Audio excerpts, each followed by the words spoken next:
Hello bachcho, let's say this question.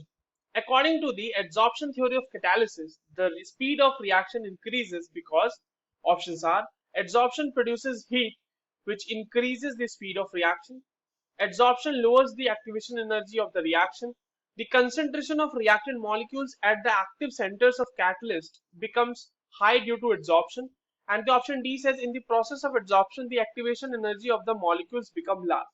तो चलिए इस क्वेश्चन को सॉल्व करते हैं बच्चों। सबसे पहले तो ये देखते हैं कि इस क्वेश्चन को सॉल्व करने के लिए हमारे पास कौन से की कॉन्सेप्ट का होना जरूरी है। देखो की कॉन्सेप्ट की अगर हम बात करें इस क्वेश्चन के लिए बच्चों तो that is adsorption theory, adsorption theory of catalysis, adsorption theory of catalysis. अब देखिए according to the adsorption theory of catalysis, मैं इसको लिखते चलता हूं साथ साथ, that reactants are adsorb, reactants are adsorbed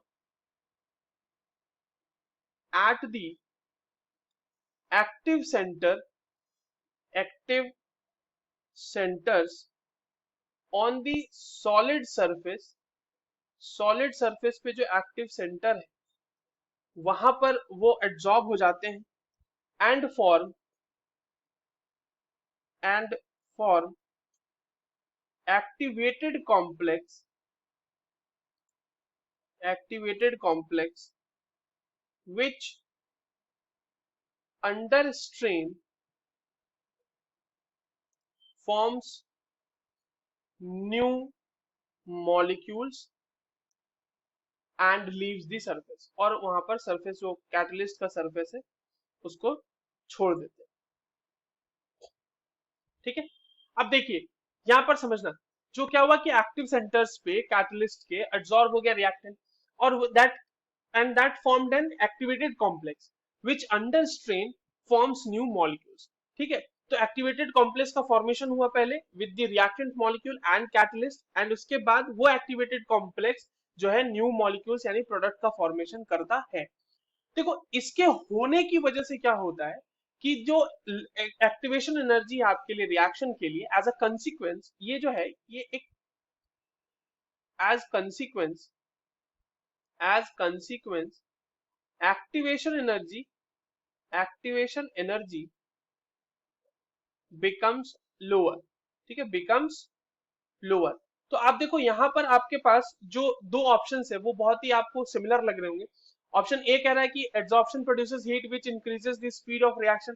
देखिए एड्सॉर्प्शन का प्रोसेस हीट तो इवॉल्व करता ही है, क्योंकि आप देखो जब भी आपके पास रेजिडुअल फोर्सेस होते हैं कैटलिस्ट के सरफेस पे और उस पे जब आपका कोई भी रिएक्टेंट मॉलिक्यूल एड्सॉर्ब होगा तो एक बॉन्ड का फॉर्मेशन होता है वहां पे। ठीक है, उसके वजह से वहां पर से हीट रिलीज होती है। तो हीट तो रिलीज होती है but that is not responsible for increasing the rate of reaction. ठीक है, तो ये आंसर नहीं हो सकता। ऑप्शन बी और सी पे हम लोग आएंगे, बट डी देखो क्या कह रहा है कि in the process of absorption the activation energy of molecules become large. नहीं, मैंने आपको बताया ना कि as a consequence activation energy becomes lower, तो ये गलत हो गया। अब देखो दूसरा और तीसरा, एक्टिवेशन एनर्जी लोअर हो रहा है but is it the exact explanation कि व्हाई द रेट ऑफ और the speed of reaction increases? No, it is a consequence, और वो कंसीक्वेंस किसका है कि रिएक्टेंट्स जो है वो एब्जॉर्ब हो रहे हैं एक्टिव सेंटर्स पे। ड्यू टू दिस जो है एक्टिवेशन एनर्जी अपने को लोअर होता हुआ दिख रहा है। So the more appropriate answer for this question will be option C. The concentration of reactant molecules at the active centers of the catalyst becomes high due to adsorption. I hope you understood this well. All the very best.